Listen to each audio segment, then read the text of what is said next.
Oke, mungkin kita langsung aja lanjut ke soal ke-6. Mana nih tuh nanya kebijakan pemerintah apa yang dapat menilai sebagian atau semua inefisiensi dari praktik monopoli.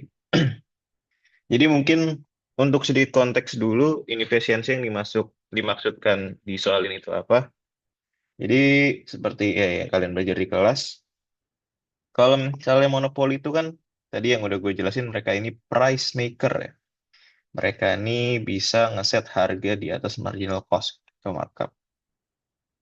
Atau bahasa lainnya adalah perusahaan-perusahaan monopoli ini bisa ngeset harga di atas harga pasar. Kalau misalnya kalian belajar kan ketika harga itu ditetapkan di harga pasar, pasar itu efisien kan. Dia itu memaksimalkan surplus konsumen dan surplus produsen. Tapi kemudian ketika harga lebih tinggi daripada harga pasar, artinya kuantitas produksi pasar tersebut tidak lagi kuantitas yang memaksimalkan surplus konsumen dan surplus produsen. Terjadi yang namanya dead weight loss gitu, yang digambarkan oleh segitiga ini. Nah, itu kenapa kemudian terkadang nih pemerintah tuh bisa intervensi gitu. Mereka bisa apa namanya mengatur harga yang ditetapkan oleh perusahaan monopoli. Jadi ada dua cara. Ini untuk soal ini jawabannya A ya. Pemerintah tuh karena ini kan permasalahannya P lebih besar daripada MC gitu. Ini menyebabkan inefisiensi. Jadi pemerintah tuh bisa ngatur harga yang ditetapkan oleh perusahaan monopoli. Nah, ada dua cara nih bagi apa namanya pemerintah buat ngatur harga yang ditetapkan oleh perusahaan monopoli.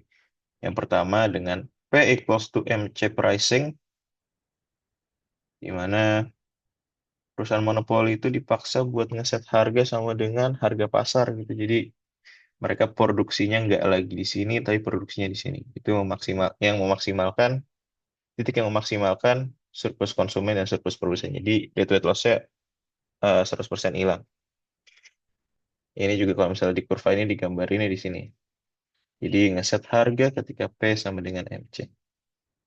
Nah, tapi terkadang yang jadi masalah adalah P sama dengan MC ini terkadang di titik let's say di 10 ini dia ini terkadang P-nya ini lebih kecil daripada average cost gitu. Jadi pada akhirnya loss. Nah, itu kenapa kemudian muncul alternatif kedua yaitu P sama dengan average cost pricing. Jadi walaupun jadi ya udah ini ngeset harga berdasarkan average cost ya. Jadi eh, misalnya average cost atau biaya rata-ratanya $30, harga di set di harga segitu juga itu P sama dengan 30. Nah, ini tidak bisa untuk ini tuh alternatif kedua terbaik gitu. Jadi ini tuh nggak bisa ngilangin dead weight loss tuh nggak bisa hilang secara keseluruhan, tapi at least berkurang gitu. Itu kenapa kemudian pertanyaan ini bilang kebijakan pemerintah apa yang dapat menghilangkan sebagian atau semua inefisiensi gitu. Kalau semua inefisiensi itu referring to P sama dengan MC pricing, kalau sebagian itu P sama dengan AC pricing. Tidak tidak apa? Tidak menghilangkan semua inefisiensi atau dead weight loss dari perusahaan monopoli. Oke, itu langsung lanjut aja ke soal ke-7. Ya ini basically itu uh, nanyain titik mana yang ngegambarin keuntungan perusahaan yang maksimal. Jadi ya ini basically gampang aja. Mungkin seharusnya kalian di teori perusahaan udah belajar juga. Kalau misalnya keuntungan perusahaan yang maksimal itu terjadi ketika marginal revenue itu sama dengan marginal cost. Nah ini mungkin yang agak sedikit tricky di soal ini adalah kurvanya nggak bisa apa namanya nggak ada labelnya ya. Jadi nggak tahu yang demand yang mana, yang marginal revenue yang mana, yang marginal cost yang mana, yang average cost yang mana. Nah ini kalau misalnya di kurva ini mungkin biar agak gue sedikit bedah, kurva B ini menggambarkan kurva demand atau average revenue. Nah biasanya kalau di perusahaan monopoli eh, di bawahnya kurva demand itu ada kurva marginal revenue gitu, yang digambarin oleh kurva A. Nah terus kemudian ini ada kurva D, ada kurva C. yang mana marginal cost, yang mana average cost, mungkin kalian tanya. Nah, ini agak sedikit tricky ya, karena kenapa? Karena kurva C ini bentuknya kayak marginal cost yang ada di buku-buku mungkin ya. Dia tuh bentuknya begini. Tapi kemudian balik lagi, kalau misalnya kalian lihat, eh, gimana cara gue ngebedainnya? Kalau misalnya kita cari titik harga di perusahaan monopol, apa di kurva monopol itu kan biasanya intersection kita tarik ke atas gitu. Apa intersection antara MR sama dengan MC itu kita tarik ke atas ketemu price. Nah, di sini kalau misalnya kalian lihat kurva yang C ini kan intersectionnya nggak ada yang apa namanya intersection dengan MR-nya kan terjadinya di sini. Ini tuh titik ini tuh nggak ditarik ke atas gitu. Jadi gue apa namanya bisa menyimpulkan bahwa kurva C ini tuh bukan kurva marginal cost tapi kurva average cost. Nah, terus kemudian eh, maka kurva D ini otomatis menggambarkan kurva marginal cost gitu ya, upward sloping begini. Gimana kalau misalnya kita mau cari keuntungan maksimalnya gimana? Balik lagi tadi kita harus pakai formula MR sama dengan MC ini jadi intersection di sini, kemudian ditarik ke atas, ditarik ke kiri, P5 ini berarti ngegambarin harga yang maksimal keuntungan, dan Q3 ini menggambarkan kuantitas yang maksimal keuntungan. Jadi kemudian jawabannya Q3 dan P5. Oke. Lanjut ke pertanyaan 8. Ini ditanya, setiap perusahaan pada industri persaingan monopolistik menghadapi kurva permintaan yang bersifat downward sloping karena, jadi balik lagi, kalau misalnya kurva permintaan itu downward sloping, artinya perusahaan di pasar tersebut, perusahaan-perusahaan itu bukan price taker tapi price maker gitu. Kalau misalnya kurva permintaan itu downward sloping. Nah, untuk ngejelasin soal ini, kalian harus balik lagi familiar dengan karakteristik perusahaan monopolistik. Dimana kalau untuk monopolistik, karakteristiknya sama seperti perusahaan perfect competition ya, di mana ada banyak penjual dan juga free entry and exit.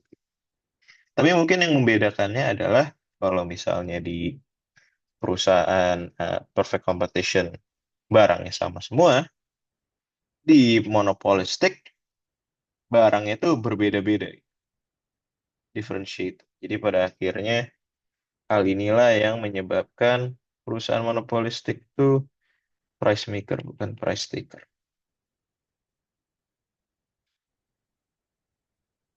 Itu kenapa kemudian untuk nomor 8 ini jawabannya D. Kenapa enggak A? Karena ini karakteristiknya tidak menggambarkan price maker, ini menggambarkan price taker. Itu karena sama seperti pasar persaingan sempurna. Terus terdapat hanya sedikit sekali penjual lain di pasar. Ya ini kalau oligopoli ya. Kalau monopolistik tuh penjualnya banyak. Terus kalau C, perusahaan menghadapi ancaman masuknya perusahaan-perusahaan baru ke dalam pasar. Ya, ini menggambarin free entry and exit, tapi balik lagi ini menggambarkan karakteristik price taker. Ya karakteristik price taker. Atau ya ini gampangnya, ini juga mengimplikasikan ada zero economic profit. Jadi ini menggambarkan karakteristik karakteristik dari price maker. Gitu. Kemudian nomor 9. Hubungan antara iklan dan diferensiasi produk adalah ya ini tuh mempertanyakan apa namanya? Salah satu karakteristik dari monopolistik juga adalah adanya advertising. Soalnya kenapa? Soalnya di monopolistik kan barangnya terdiferensiasi ya. Jadi salah satu cara buat meyakinkan konsumen bahwa barang perusahaan ini berbeda itu melalui advertising atau iklan. Jadi kalau misalnya jawab pertanyaan ini, eh, mungkin kita bedah dulu. Hubungan antara iklan dan diferensiasi produk adalah B negatif, makin terdifferensiasi suatu produk, makin rendah kecenderungan perusahaan untuk melakukan iklan. Nah, ini salah ya. Soalnya kenapa? Kalau misalnya dijelaskan di sini, eh, diferensiasi produk ini eh, menyebabkan perusahaan itu lebih pengen beriklan gitu. Soalnya mereka pengen lebih menunjukkan ke konsumen bahwa barang mereka ini beda loh sama yang lain. Jadi ini kemudian salah. Terus kemudian ini juga salah ya. Ini kalau misalnya kalian baca penjelasan di bawah sini, ada hubungan antara diferensi produk dan iklan. Ya, ini juga balik lagi tidak relevan, salah juga ya. Sama kayak soal apa jawaban C. Jadi jawaban yang benar adalah positif ya. Jadi semakin terdiferensiasi suatu produk, makin tinggi cenderungan perusahaan untuk melakukan iklan. Karena balik lagi, mereka pengen menginformasikan konsumen mereka bahwa produk mereka berbeda. Kemudian lanjut ke nomor 10. Manakah di antara pernyataan berikut ini yang bukan merupakan argumen yang dilontarkan oleh mereka yang mengkritik penggunaan iklan? Nah, ini sebenarnya agak sedikit hafalan dari ya mungkin PPT dosen kalian atau dari buku MenQ ya kalau misalnya kalian baca. Ya ini salah satu kritik dari advertising adalah bikin konsumen-konsumen itu cenderung irasional gitu. Mereka gampang sekali terpengaruh sama iklan-iklan yang mungkin lucu-lucu, iklan-iklan yang mungkin menarik ya. Jadi ya udah pada akhirnya jawabannya adalah C gitu. Iklan memanipulasi selera orang. Oke, kemudian nomor 11. Anggaplah suatu pasar awalnya berada pada struktur yang sangat kompetitif dengan banyak perusahaan yang menjual produk identik. Jadi ini tuh apa soal ini tuh ngejelasin bahwa ada perusahaan yang awalnya ini strukturnya sangat kompetitif ya dan juga menjual produk identik. Jadi awalnya nih perusahaan ini pasar persaingan sempurna. Tapi kemudian terdapat pengembangan perusahaan yang mengakibatkan perusahaan ini hanya dilayani oleh 3 atau 4 perusahaan yang menjual produknya sama. Jadi dari pasar persaingan sempurna jadi oligopoli. Nah, hasilnya kita akan dihadapi ini kita nanya gimana dampaknya ke produksi pasar dan harga produknya. Ya mungkin gue agak sedikit menjelaskan konteksnya dulu ya. Jadi kalau misalnya di ekonomi itu kan ada 4 jenis pasar ya. Ada perfect competition, monopolistik, oligopoli, dan monopoli. Dan keempatnya ini dibedakan sesuai dengan tingkat ataupun kapabilitas monopoli power buat masing-masing perusahaan. Nah, artinya apa? Eh, Kalau misalnya dari ini sebenarnya learner index bukan sebuah konsep yang kalian pelajari di PS1 ya, tapi maksudnya ini cukup bisa ngelogikain soal ini. Jadi seberapa besar monopoli power sebuah pasar itu digambarkan oleh learner index. Kalau misalnya mereka nol, artinya pasar tersebut tidak punya monopoli power. Mereka tuh price taker. Mereka cuman tarik ngeset harga berdasarkan harga pasar. Nah, kalau misalnya mereka punya monopoli power yang sangat besar, ini tuh dampaknya Euler indeksnya juga akan lebih tinggi gitu ya. Di mana rumusnya kan P dikurang MC dibagi P. Jadi semakin gede markup itu artinya sorry ya semakin gede markup semakin gede Euler index artinya jenis eh, pasarnya semakin tidak kompetitif. Nah, ini artinya apa? Artinya apa? Artinya semakin ke kanan harga yang diset oleh perusahaan itu semakin tinggi atau harga atau markup yang diset perusahaan itu semakin tinggi karena perusahaan mempunyai monopoli power yang lebih tinggi. Jadi untuk jawab ini gimana? Jawab ini kita lihat bahwa ini udah gue jawab jawabannya C. Soalnya kenapa? Soalnya kalau misal dari uh, pasar persaingan sempurna ke oligopoli, market powernya kan lebih besar oligopoli dibandingkan pasar persaingan sempurna kan. Jadi pada akhirnya udah pasti harga dari pasar persaingan sempurna ini lebih kecil daripada pada pasar harga yang di set oleh pasar oligopoli gitu. Jadi pasti harga produknya meningkat. Dan kemudian juga produksi pasarnya semakin ke kanan biasanya semakin kecil. Soalnya kenapa? Soalnya markup yang di set kan semakin tinggi ya. Jadi Dia ini nge-capture quantity dependent yang lebih kecil. Tapi mungkin lebih gampangnya juga adalah kalau misal di PPS ini kan dia ini ngeset eh, kuantitas ketika P sama dengan MC ya. Ini itu artinya keseimbangan pasar. Nah, kalau misalnya di oligopoli, P lebih besar daripada MC gitu. Jadi, apa namanya, jumlah produksinya ketika ini kan sesuai apa namanya keseimbangan pasar, artinya jumlah produksinya lebih kecil daripada perusahaan pasar yang sempurna. Jadi jawabannya C. Oke, terus kemudian kita masuk ke konsep materi oligopoli atau lebih tepatnya mengenai game theory gitu. Jadi kalau misalnya di oligopoli atau game theory ini tuh salah satu karakteristik utamanya kan ada strategic interaction ya. Jadi ya strategic interaction itu maksudnya setiap perusahaan itu bisa apa setiap keputusan perusahaan itu bisa mengaruhi keputusan perusahaan lain atau outcome dari perusahaan lain. Nah, game theory ini itu kalau misalnya di konsep oligopoli itu ngejelasin eh, kolusi dan kartel gitu. Jadi kalau misalnya oligopoli ini kan jumlah perusahaan di pasarnya tuh sedikit ya. Ya mungkin cuma ada dua, cuma ada tiga. Kalau misalnya mereka saling kompetisi, misalnya mereka saling nurun-nurunin harga kan rugi kan. Nah, mereka ini ada opsi lain yang ilegal ya. Opsi lain itu dengan melakukan kolusi gitu. Jadi dua perusahaan atau tiga perusahaan ini mereka bekerja sama buat bareng-bareng naikin harga gitu atau nurunin kuantitas supaya harganya naik gitu. Nah, supaya kemudian keuntungan overall yang didapatkan oleh tiga atau dua perusahaan ini itu lebih besar daripada sebelumnya gitu, kalau mereka berkorupsi.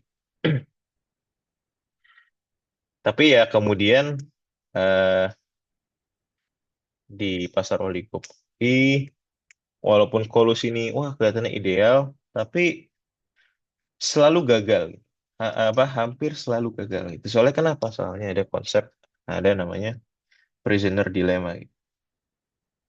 Jadi ya prisoner dilemma itu apa? Ya basically prisoner dilemma itu nggak digambarin bahwa di pasar oligopoli, perjanjian kolusi ataupun kartel itu susah untuk tetap gitu. Jadi misalnya ini ada sedikit ilustrasi ya.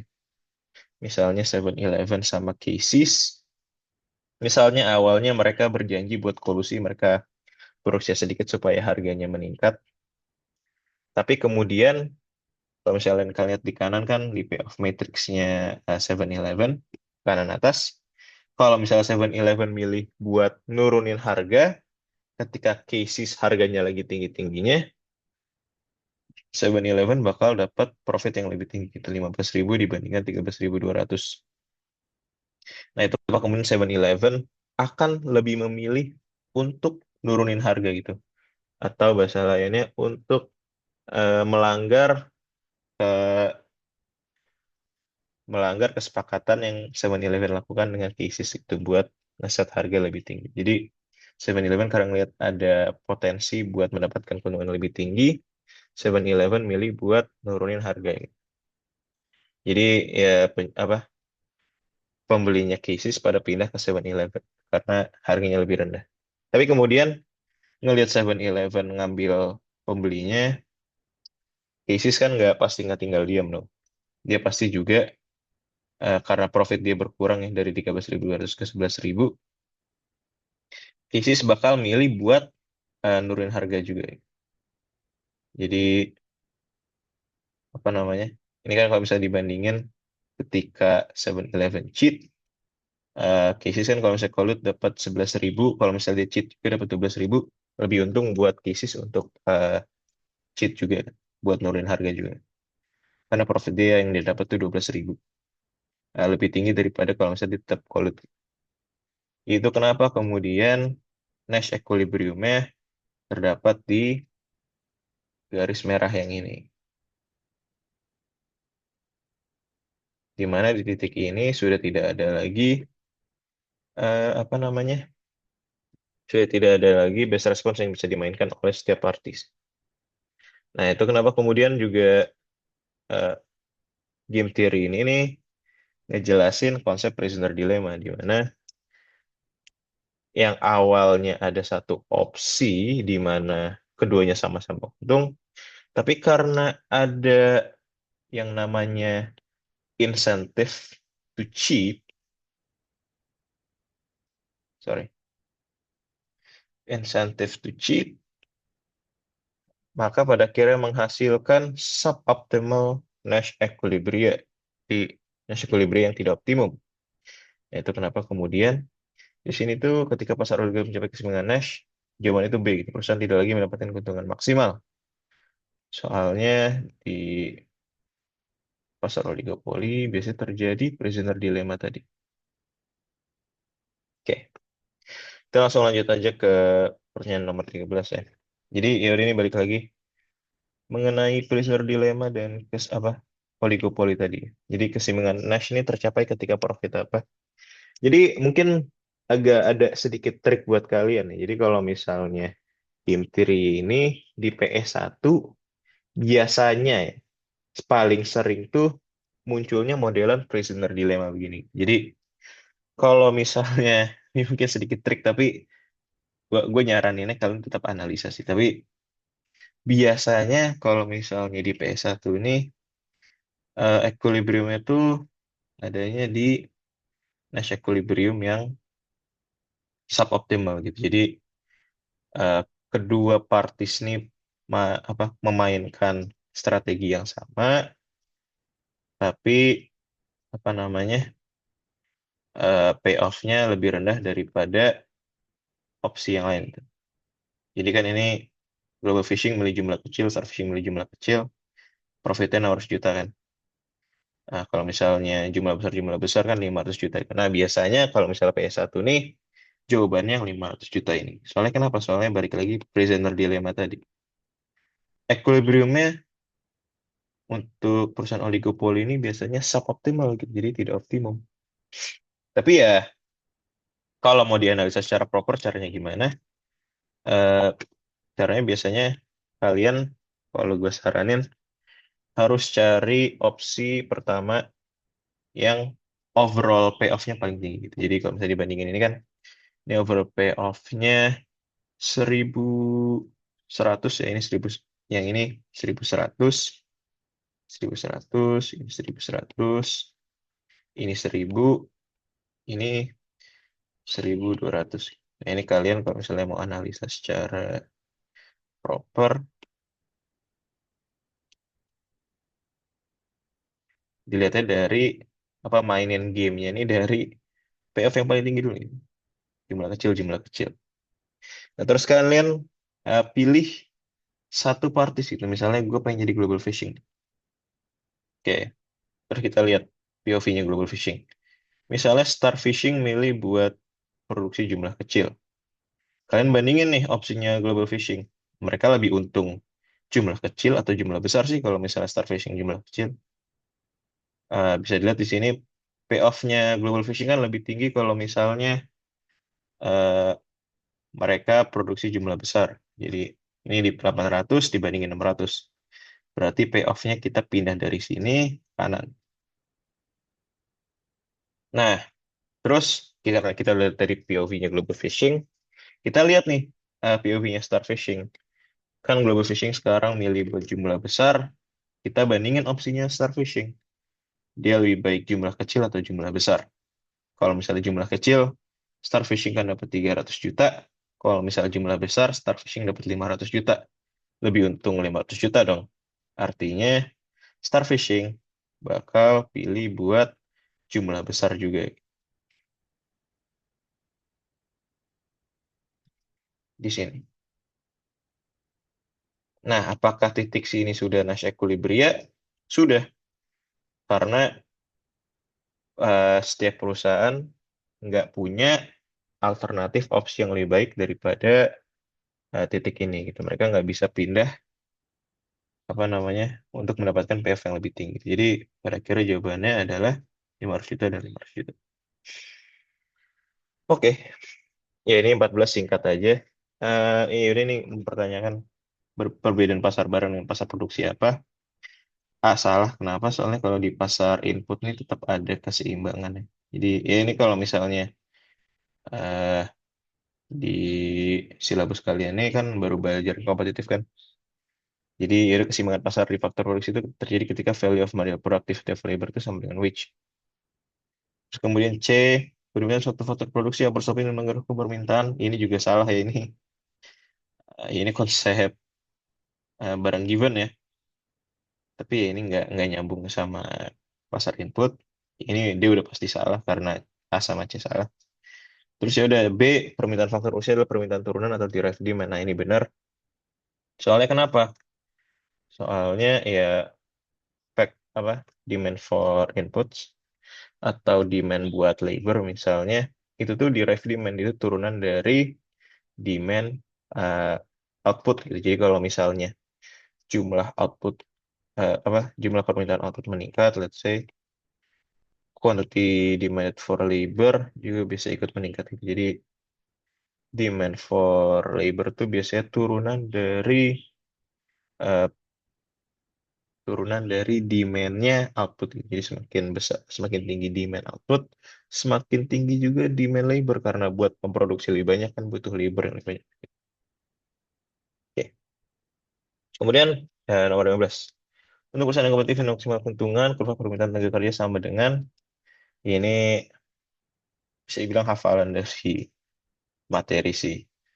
Jadi ya kalau buat di competitive labor market tuh demand for labor itu sama dengan value of marginal product. Dimana ya value of marginal product ini rumusnya tuh sama dengan harga dikali marginal productivity of labor. Jadi ya ini yang ini salah, yang ini salah, yang ini salah gitu. Jadi kalau buat di pasar kompetitif, kurva permintaan kerja itu sama dengan kurva marginal value of marginal product. Atau bahasa lainnya, ketika kita meningkatkan satu unit, ketika kita nge-hire satu eh, tambahan labor, tambahan pendapatan yang bisa kita dapatkan dari labor ini itu berapa sih? Nah, itu digambarin sama value of marginal product. Oke, masuk ke nomor 16. Suatu perusahaan kompetitif memperoleh pekerja sampai manfaat tambahan yang mereka terima dari pekerja terakhir sama dengan, ya ini balik lagi rumus kalau misalnya di kompetitif, profit maximizing itu terjadi ketika VMPL sama dengan wage. Jadi kalau misalnya kita lihat tiga opsi ini, mungkin coba nomor tiga, produk marginal pekerja itu ini kan marginal productivity of labor. Berarti ini udah pasti salah nomor tiga. Upah yang dibayarkan kepada pekerja tersebut ini sama dengan wage. Nah ini benar. Biaya tambahan pekerja tersebut, berarti ini artinya marginal cost. Kalau misalnya inputnya cuma satu, marginal cost ini akan sama dengan wage. Jadi nomor satu dan dua juga benar. Jadi jawabannya C. Oke. Kemudian nomor 17, pemerintah mengenakan pajak terhadap perusahaan barang X dan memberikan subsidi terhadap konsumen barang Y. Jika kedua pilihan ini menghasilkan jumlah produksi yang efisien, artinya pemerintah ini sedang melakukan koreksi terhadap apa. Nah ini konsep, ini kita masuk ke materi eksternalitas ya. Jadi ya basically eksternalitas itu apa? Eksternalitas itu adalah dampak yang tidak disadari dari aktivitas produksi atau konsumsi suatu barang ke pihak ketiga itu atau bystanders. Misalnya kita naik mobil itu kan ngeluarin polusi, itu kan aktivitas yang kita lakukan. Tapi secara tidak sadar kita tuh ngerusak lingkungan. Nah itu kasus dari eksternalitas atau lebih spesifiknya eksternalitas negatif. Nah itu kemudian kalau misalnya di eksternalitas negatif, biasanya tingkat produksinya tuh eh, apa Q free market ini lebih besar daripada Q optimum. Maksudnya Q free market apa? Jadi masalah eksternalitas ini adalah masalah yang nggak bisa di capture sama pasar bebas gitu. Jadi pasar bebas ini kan biasanya diasumsikan selalu mengalokasikan eh, mengalokasikan sumber daya seefisien mungkin, tapi satu masalah yang terjadi dari pasar bebas adalah dia itu cuma nge-capture private cost dan private benefit, tidak meng-capture extra cost dan extra benefit. Jadi pada akhirnya ketika kita melepaskan seluruh alokasi sumber daya ke pasar bebas, mereka ini nggak bisa nge-capture eksternalitas. Jadi kalau misalnya eksternalitas negatif itu cenderung kuantitas yang dialokasikan tuh lebih besar daripada optimumnya, sedangkan kalau misalnya positif eksternalitas tuh kuantitasnya terlalu kecil gitu. Jadi apa namanya, nggak optimum lah intinya alokasi yang dilakukan oleh free market. Nah, terus kemudian untuk mengkoreksinya gimana? Untuk mengkoreksinya ada konsep namanya internalizing internalizing externalities. Oke. Jadi internalizing externalities itu maksudnya gimana? Maksudnya ya satu cara buat nge-cap supaya pasar ini bisa nge-capture biaya eksternal ataupun manfaat eksternal yang muncul. Jadi kalau misalnya biaya eksternal kan jumlah kuantitasnya terlalu banyak daripada yang optimalnya. Jadi untuk menginternalisasi biaya eksternal ini kita bisa pakai instrumen yang namanya pajak.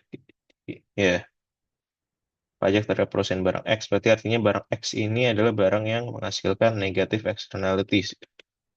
Nah, kalau misalnya apa namanya perusahaan barangnya menghasilkan eksternalitas positif, jumlahnya terlalu sedikit, padahal manfaatnya lebih besar daripada itu, pemerintah kan harus memberikan insentif buat perusahaan ataupun konsumen untuk memproduksi atau mengkonsumsi lebih. Jadi cara internalizingnya dengan memberikan insentif ataupun subsidi. Jadi barang Y ini itu barang yang menghasilkan positive externalities. Positive externalities. Iya, udah jawabannya B. B eksternal dalam produksi barang X dan manfaat eksternal dalam konsumsi barang Y. Oke. Terus kemudian kalau ini tuh menggambarkan apa ya, menggambarkan kurva pasar yang udah ada konsep eksternalitasnya. Jadi kalau misalnya di pasar bebas kan kita simply optimalnya itu cuma ketika QD sama dengan QS ya. Atau ya ini marginal private benefit sama dengan marginal private cost. Tapi kemudian ada kalau misalnya di dunia nyata tuh ada eksternalitas juga begitu. Nah, itu kemudian kenapa kalau misalnya kita lihat lexicon of eksternalitas yang dua hal ini tuh optimalnya berubah jadi marginal social benefit sama dengan marginal social cost. Nah, eh, kalau misalnya di kurva ini tuh ngegambarin kasus negatif externalities gitu. Nah, lihatnya dari mana? Ya gampangnya kalau misalnya negatif externalities tuh yang bermain tuh kurva supply-nya gitu. Jadi karena ini produksi negatif externalities tadi kan karakteristiknya market quantity-nya is larger than socially desirable.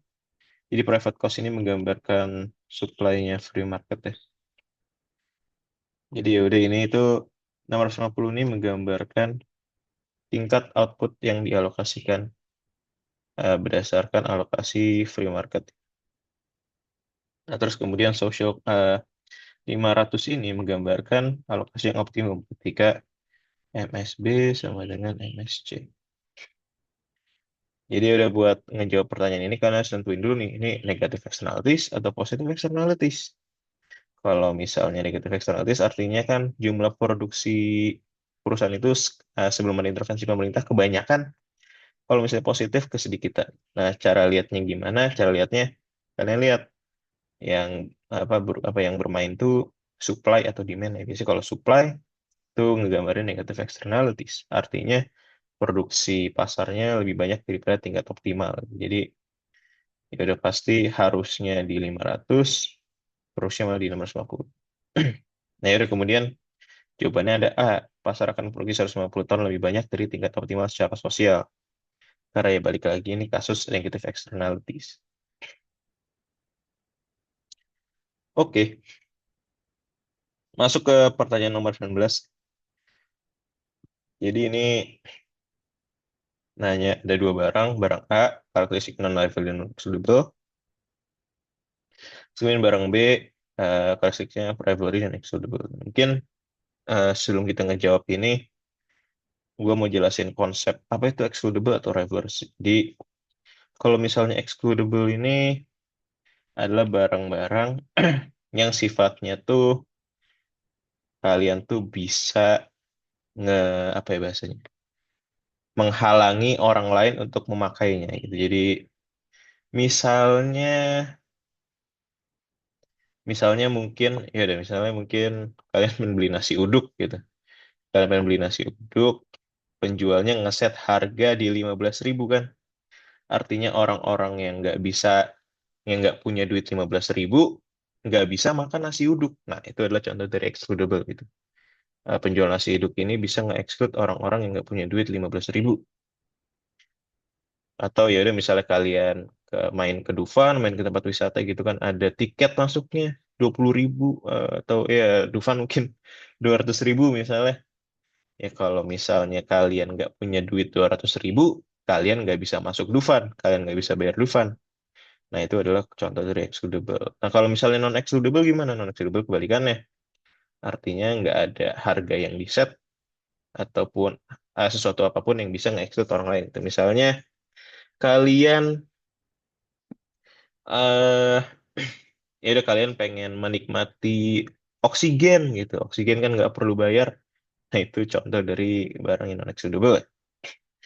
Nah, terus kemudian rivalrous ini apa? Rivalrous ini artinya adalah suatu barang yang eh, kons yang apa namanya yang konsumsi yang ketika satu orang konsumsi ini mempengaruhi konsumsi orang lain. Mungkin biar lebih gampang gue kasih ilustrasi.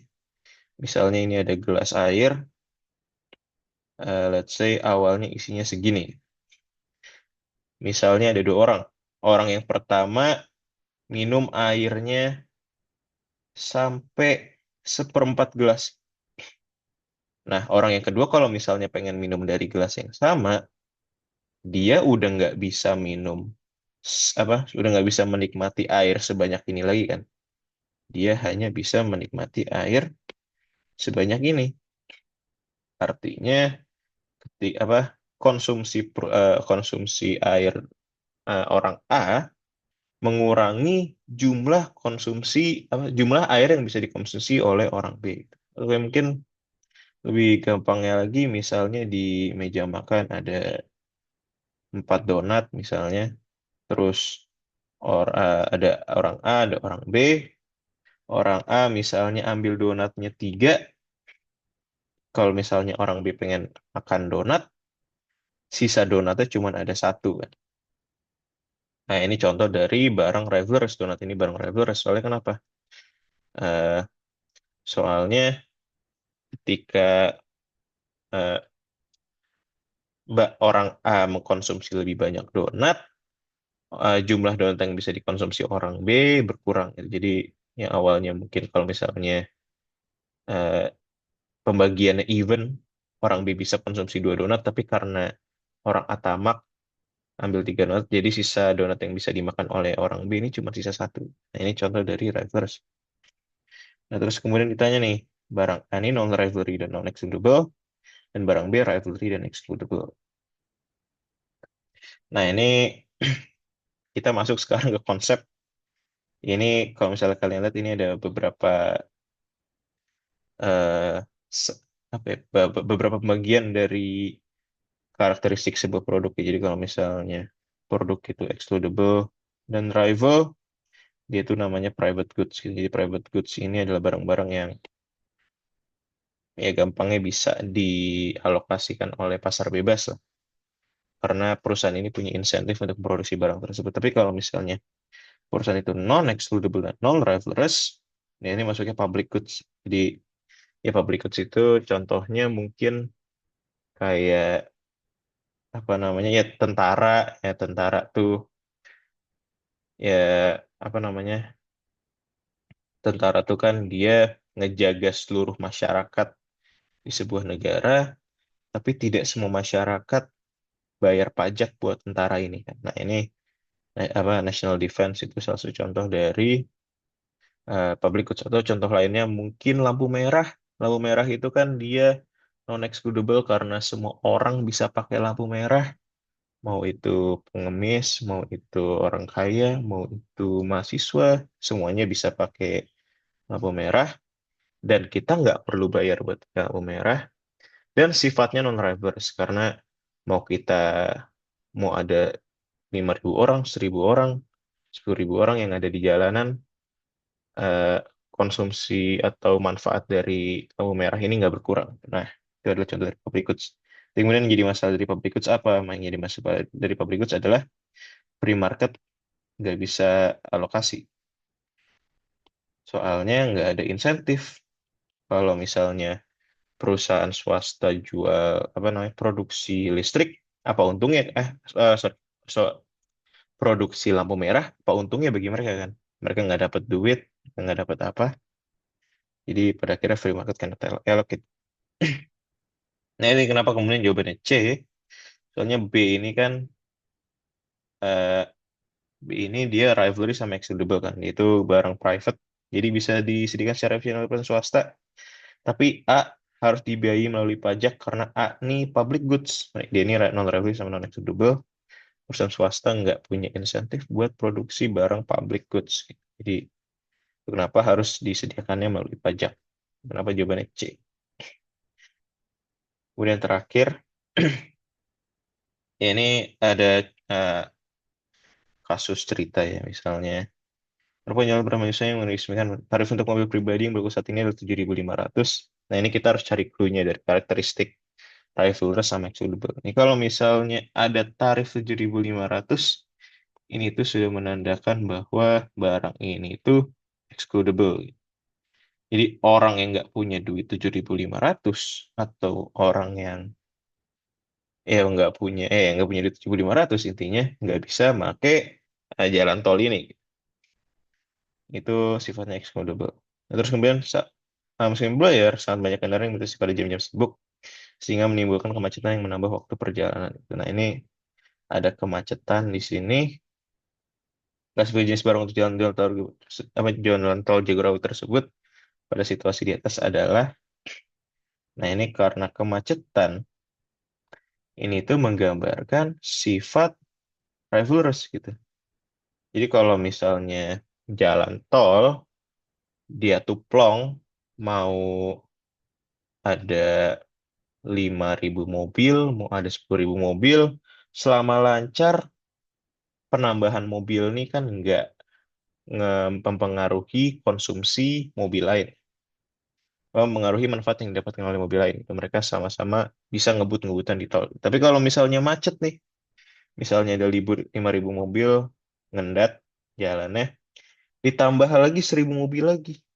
Ini semakin ngendat kan, semakin macet kan. Jadi penambahan konsumsi jalan tol bakal mengurangi manfaat dari jalan tol yang dapat apa yang dapat dirasakan oleh pemilik mobil gitu. Nah, itu kenapa kemudian sifatnya rivalrous.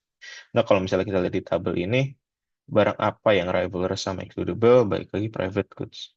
Jadi, untuk nomor 20 ini jalan tol Jagorawi ini sifatnya private. Tapi kalau misalnya jalan tol ini nggak macet, ya kan berarti excludable sama non-rivalrous. Ini masuknya ke club goods. Jadi, ini uncongested toll roads. Jadi kalau misalnya jalan tol nggak macet tuh masuknya ke club goods. Gitu. Mungkin itu aja untuk penjelasan mengenai soal-soal pilihan ganda UAS tahun 2023. Gue bakal langsung lanjut ke pembahasan mengenai soal-soal esai.